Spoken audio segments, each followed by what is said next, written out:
I was originally just going to put top 10 anime of 2012 as the title, since it's already obvious this list is just my opinion and such, but I caved and changed it because it made the title look better. 2 words followed by a number, then another 2 words followed by another number. Sweet. The rules for this list are simple. The show needed to end at some point during 2012.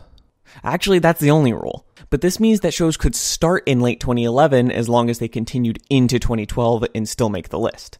Oh, and only shows I actually watched can make the list, obviously. I'm not going to go into massive detail for each one of these. I'm just going to give a couple sentences for each one about why they made the spot that they did. That's it. This is just a list. If you want to see, maybe a full review on one of these, you could, maybe leave a comment. Hint, hint, wink, wink. Number 10. Jormungand. Yes, the title is pronounced Jormungand, not Jormungand. Honestly, I watched Jormungand for Coco. That's honestly about it. Some of the shootouts were cool, especially in the second half, but the first half really didn't seem to have any direction in regards to the plot. It didn't matter so much since Coco was a fun character to watch, but it's still disappointing it took half the show for a solid narrative to kick in.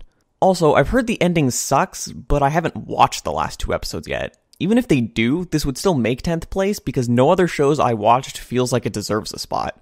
Plus, even with a bad ending, there's still Coco, and she's still loco. Number 9. Gakatsu. This is a show that absolutely nobody watched except for a few. While it was just a bunch of 5-minute shorts, they always debated the weirdest topics, often coming up with very strange conclusions. Just watching the leaps in logic was greatly entertaining, and the 5-minute length stopped each episode and the show overall from overstaying its welcome. Number 8.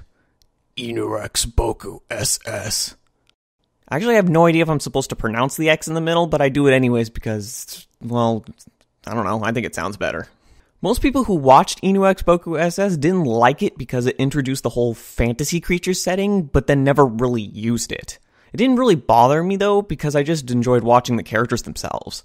Each character has just the right personality to bounce off each other in an entertaining and amusing way. The conversations were just fun to watch, and the humor was damn good at times, especially whenever Kagero showed up. He always stole the show. Number 7. Tsuritama. I enjoyed Tsuritama more than I expected to, which is probably because I didn't have massive expectations for it to begin with.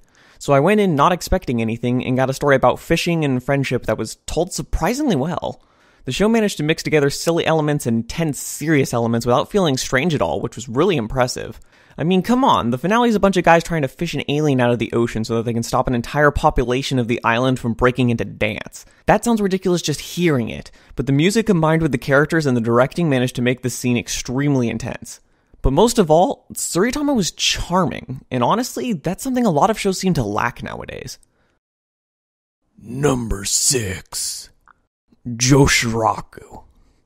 It seems like most people don't like dialogue in their shows for some reason. I'm not one of those people. Dialogue is a way to understand characters more. The way someone says something, their choice of words, all these factors and more let you get into the minds of these characters. Now, Joshiraku doesn't necessarily do that, but it shows how dialogue is not something stiff, but rather organic. The conversations start in one place, and 5 minutes later are in a completely different place. Like how one of their conversations start off being about the Tokyo Tower, but by the end they're talking about the physical qualities of a fork. Yet the process of getting to that point was seamless. Now, Joshiraku may not be a total master of dialogue, but I still respect what it managed to do with it. Number 5. Kokoro Connect. As much crap as Kokoro Connect gets from people, which isn't all that much actually, if you don't count the whole scandal thing that happened, it was really enjoyable to watch. I'm a sucker when it comes to philosophy, so even just briefly going over philosophical concepts is enough to hook me in. I also appreciated the clever choice of ability hearts he'd put on them each time, which helped them get over whatever their current problem was. Or perhaps what I should appreciate was how the show managed to work this supernatural problem into solving their normal ones. Either way, Kokoro Connect was still a very interesting show. Number 4. Fate Zero. Despite an ending that left plenty to be desired, the show overall managed to live up to the epic that it was written to be. Heroes of history clashing with each other over a holy artifact of great power. A plot synopsis like that is honestly pretty hard to screw up. That's why even with some characters that could stand to be more interesting, the execution of the plot itself is enough to carry the show the whole way through, and the movie-sized budget, along with Yuki Kajiura's music, certainly helped too. Number 3. Future Diary. Future Diary is just pure insanity for the sake of entertainment. Everything in the show is for the purpose of building excitement, and even manages to have some legitimately interesting character psychology and arcs. The show is just pure, unbridled fun. It's a psychological thriller at its best. Well, okay, maybe not best, but still really damn good. Number 2. Hayore Naruko-san. I've always found Naruko-san to be a greatly entertaining show, even back when it was just flash shorts by DLE.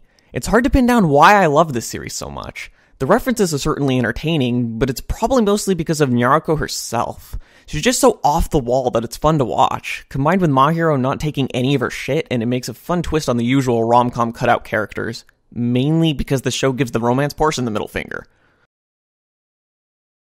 Number 1. Shakugan no Shana 3 Final. Haters gonna hate, etc, etc. I used to preface all my praising for this series by saying I might be biased since it's what got me into anime, but screw that, Shanna's a great series.